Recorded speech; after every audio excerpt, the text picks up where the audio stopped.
जय भैया, देखिए क्लास 9th का 13 नंबर थ्योरम है। 12 इसके पहले हम आपको बता चुके हैं और ये बहुत आसान है। जो सर्वांग समता के शर्त आपको दिए हुए हैं, side angle, side angle, side angle, angle angle, side RHS, ये समझिए कि सभी एक थ्योरम है और सबको प्रूफ करना है, एक एक करके साबित करने की जरूरत है। तो ये आपको जो मान है, ये साइड साइड साइड समरूपता के सर्वांग क्षमता के शर्त को यहाँ सिद्ध करके दिखाना है। ये थ्योरम का जो नियम है वो सत्य है। तो आइए ये थ्योरम जरा आप पढ़ के सुनाइए। यदि एक त्रिभुज की तीन भुजाएं, एक त्रिभुज की तीन भुजा, मान लिया कि एबीसी एक त्रिभुज है और दूसरा क्या है डीएफ, दो त्रिभुज की बात कर रहे हैं। तो दो त्रिभुज है, माना कि एबीसी और डीएफ दो त्रिभुज हैं। आगे तीन भुजाएं क्रमशः हाँ। दूसरे त्रिभुज के संगत तीन भुजाओं के बराबर हो। तो लीजिए AB का संगत डी है तो 1 पाई 1 पाई, BC का संगत EF है, आधार का आधार 2 पाई 2 पाई, और AC का संगत कौन है DF। ये संगत भुजा आपस में बराबर हैं, मतलब साइड साइड साइड, यानी साइड साइड सर्वांग समता के शर्त को सिद्ध करके दिखाना है आपको। एकदम क्लियर हो गया।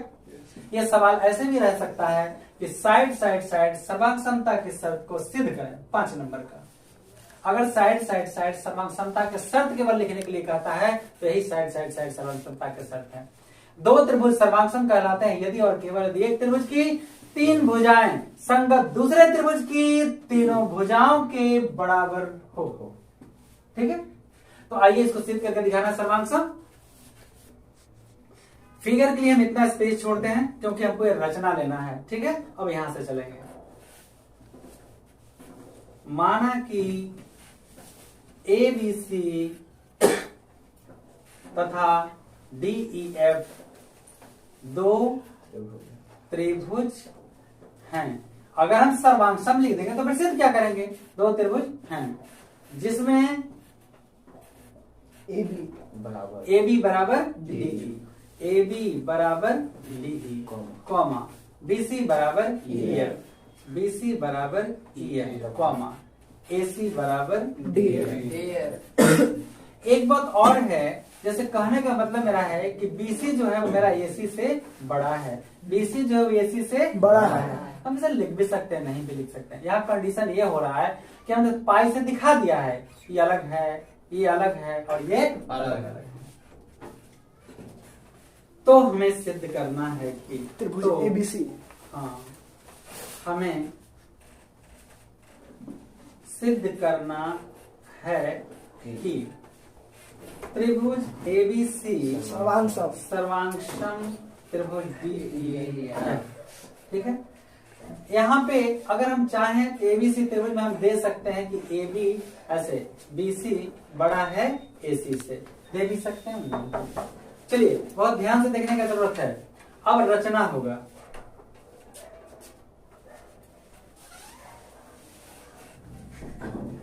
रचना बहुत आसान है, एकदम गंभीरता पूर्वक समझिए। ये इस बिंदु पर हम रेखा लेते हैं,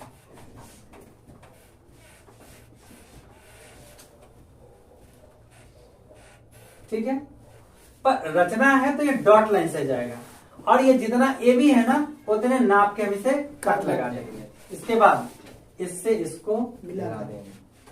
हाँ, एकदम अभी गंभीर रहिए, शांति से देखते चलिए क्या क्या हो रहा है।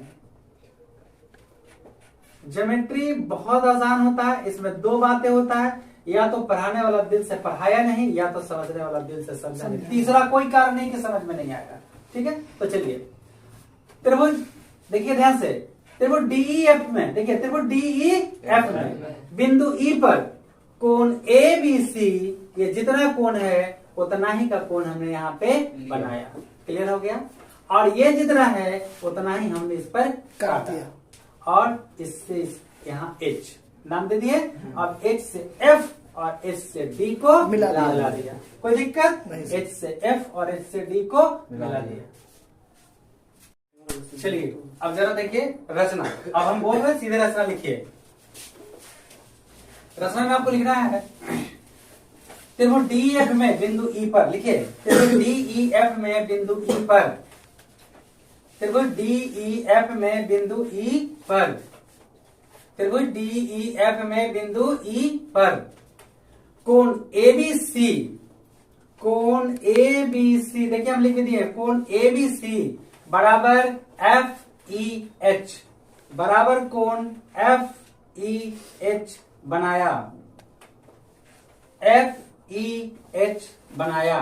एक बार फिर से देखिए ए बी सी, देखिए ए बी सी बराबर एच ई एफ या एफ ई एच बनाया, ठीक है, जिसमें ए बी बराबर ई एच काटा, जिसमें ए बी बराबर ई एच काटा। ये जितना ए बी है उतना ही नाप के हम यहाँ पे काटे हैं, ध्यान दीजिए, जितना ए बी है उतना ही नाप के हम इसे काटे हैं। इसके बाद H से F तथा D को मिला दिया, H से F तथा D को मिला दिया, H से F तथा D को मिला दिया। कोई दिक्कत? सभी का हो गया? चलिए अब यहाँ पे आज साथ देना होगा, हम यहाँ से रचना को हटा देंगे, ठीक है, यहां से रचना को हटा के सीधा प्रमाण लेके चलेंगे और यहाँ पे नंबर देते हैं हम 1, ये कोण मेरा 1 हुआ, ये 2 हुआ, ये 3 हो गया,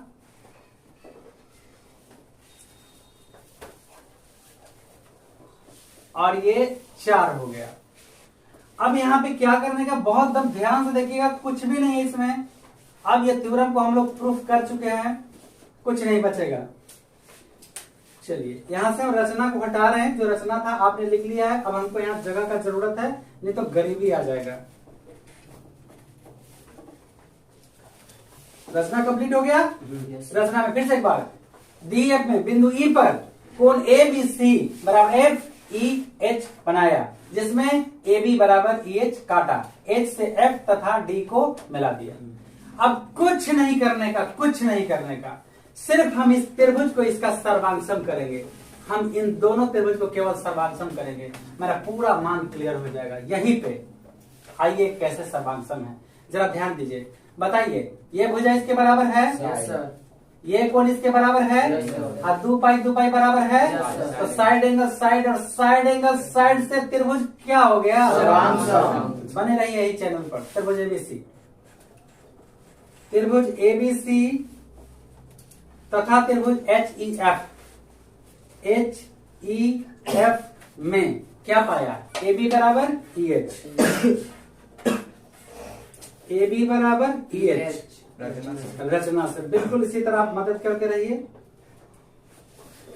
इसके बाद ये कोण इसके बराबर ए बी सी, कोण ए बी सी बराबर कोण H E F, H E F कहां से, रचना से, ये भी रचना से, डॉट मार दें, यस सर।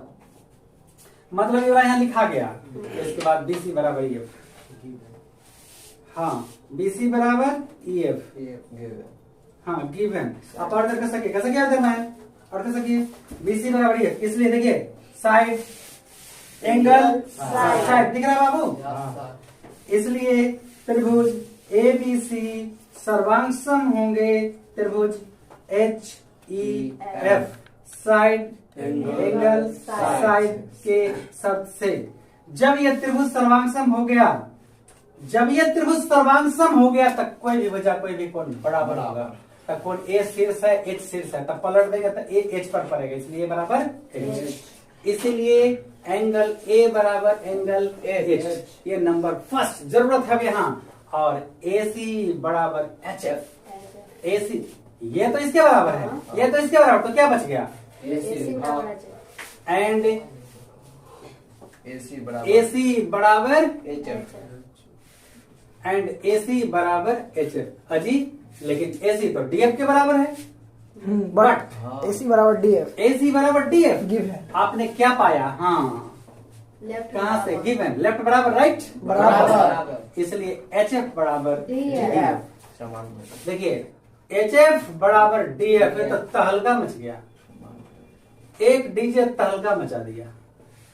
ध्यान से देखिए तहलका मचाया है कि नहीं, एफ डी एच में हटाइए यहां से इसको, कोई जरूरत नहीं है हमको इसका। त्रिभुज डी देखिए आपने पढ़ा था कि जब दोनों भुजा बराबर हो तो दोनों कोण बराबर होता है। अगर दोनों भुजा बराबर हो तो दोनों कोण बराबर होता है। अब भैया तो दोनों भुजा बराबर तो दोनों कोण बराबर होगा। इसमें क्या बताऊं हम? अब बताइए, हमारा बताने वाले पूछा है। अब त्रिभुज एफ डी एच में, त्रिभुज एफ डी एच में एफ डी क्या क्या है? HF बराबर DF। एच एफ बराबर डी एफ, चूंकि एच एफ बराबर डी एफ फ्रॉम सेकंड से समान भुजाओं के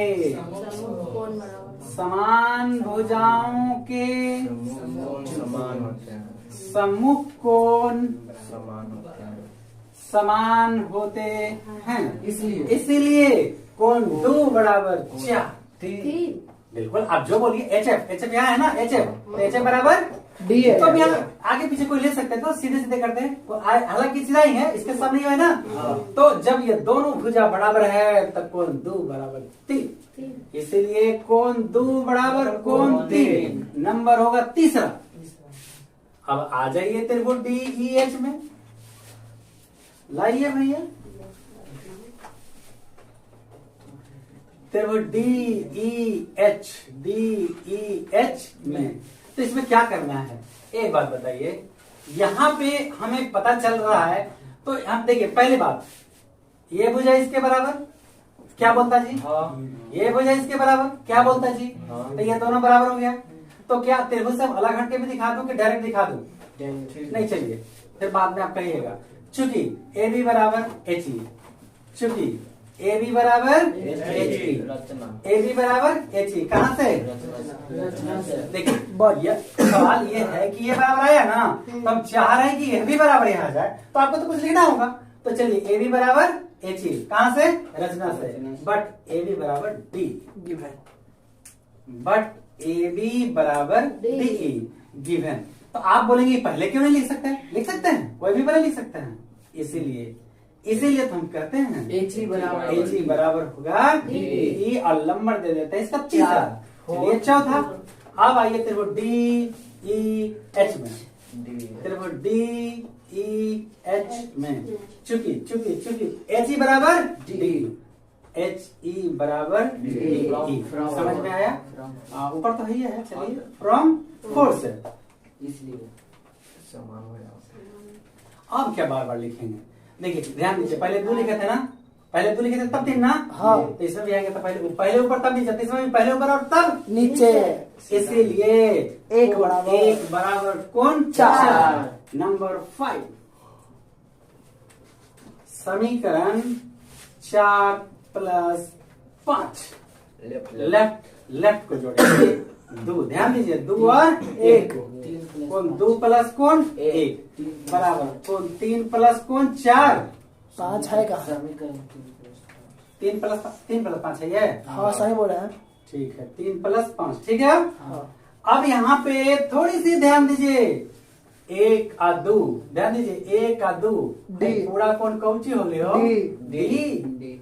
अब के बाद के दोनों गोतिया मिल के खाएगा पिएगा, डी बनेगा, हो गया, इसलिए कोण डी बनेगा। और ये क्या बनेगा? एच बनेगा।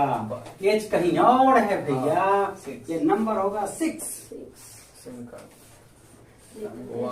हाँ, समीकरण 1 तथा फर्स्ट एंड 6 से क्या पाया? राइट साइड बराबर तो लेफ्ट साइड बराबर, ए बराबर डी, ए बराबर डी, ए बराबर डी। कौन ए बराबर कौन? एक बात आप बताइए, एक बात आप हमको बताइए, बस सिर्फ एक बात हमको आप बता दीजिए। और हम यही आपसे पूछ रहे हैं, हम यही आपसे पूछ रहे हैं कि यह भुजाएं अगर बराबर है और यह भुजाएं अगर बराबर है और ए कोण डी के बराबर आ गया, तो बताइए साइड एंगल साइड से प्रूव्ड हो गया।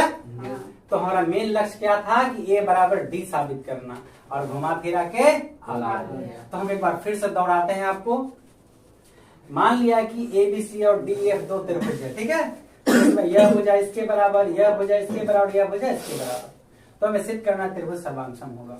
तो त्रिभुज सर्वांगसम करने के लिए हमको क्या करने का जरूरत है? देखिए ये दोनों भुजा है, ये भी दोनों भुजा है। हाँ। अगर ये कोण को किसी तरह हम बराबर साबित कर देते तो साइड एंगल साइड से त्रिभुज क्या हो जाएगा? सर्वांग। अब इसके लिए हम जाल फैलाना शुरू किए। कैसे? ये कोण जितना है उतना ही यहाँ पर हमने बनाया। क्लियर हो गया? हाँ। और जितना ये भी इस पर नाप के काट लिए। ठीक है, इससे इसको मिला दिए। इसके बाद हमने क्या किया? ये दोनों त्रिभुज का सर्वांशन किया। कैसे?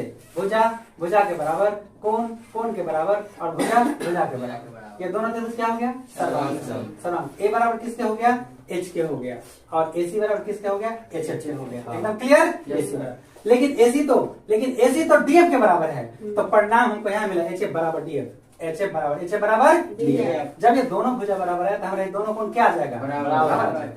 चलिए छोड़ दिए। फिर ये भुजा इसके बराबर, ये भुजा इसके बराबर, मतलब ये भुजा इसके बराबर, मतलब फिर 1 बराबर 4। जैसे 1 बराबर 4 आया, हम दोनों समीकरण को यहाँ पे प्लस कर दिए और हमें मिल गया डी बराबर एच। मिल गया डी बराबर एच। डी बराबर एच। अब यहाँ कहा कि डी बराबर एच और यहाँ कहा कि ए बराबर एच, तो राइट दोनों का तो बराबर हो गया ना, लेफ्ट बराबर हो गया। ए बराबर डी, ए बराबर डी। यही बात तो लाना था। ये भुजा इसके बराबर आ गया, ए बराबर डी आ गया, ये भुजा इसके बराबर आ गया। साइड एंगल साइड से त्रिभुज सर्वांग। अब कौन दुख नहीं है। चलिए थ्योरम समझ में नहीं आएगा ऐसा कुछ भी नहीं है। अब पूरा खाना बन गया है। अब सभी लोगों से अपील है कि हम बुला रहे हैं पंडित जी को, पूजा हो जाएगा और आप लोग अब शुरू कर देंगे। हाँ अब जरूरी है। अब त्रिभुज एबीसी तथा त्रिभुज DEF में। अच्छा एक बात और बता दूं कि ये परंपरा हमारे है कि ब्राह्मण से क्यों करवाना चाहिए और क्यों दान देना चाहिए, इसके पीछे भी एक शास्त्र वर्णन है। तो बोलेगा कि सतपा लिख ले क्या, तब पंडित जी बैठ के लिखलाती ना। अब किसको समझाया जाए? अकल वाले को न समझाया जाए। उपदेश वही मूर्खा नाम पर हो पाए न शांत ने। एबी किसके बराबर है? बोलिए बोलिए, इसको देखिए। इसको हमको सर्वांशन करने का। एबी किसके बराबर है? डी के बराबर है। एबी बराबर गिव है। डी। अच्छा चलिए भाई गिव है। कोण ए बराबर कोण डी। ए बराबर डी। यहाँ पर फ्रॉम कोण ए बराबर कोण डी। ए बराबर डी कहाँ से? फ्रॉम 7। 7 क्या डालेंगे तब ना 7 या तो बगले में है, चल जाएगा काम की नंबर डाल दे। दिखाने की जरूरत नहीं है। अब देखा छोड़ रहे हैं। हाँ चलिए ए बराबर डी बगल में है और एसी बराबर एसी बराबर डी है। एसी बराबर डी है। ये थोड़ा लपेटर सपेटर है। Side angle side. हाँ डी अभी कहाँ से? डी है। इसीलिए साइड एंगल साइड की सर्वांग समता की शर्त से यहाँ दे देते हैं। हाँ ठीक है। त्रिभुज ए भाई बी सी सर्वांशम त्रिभुज डी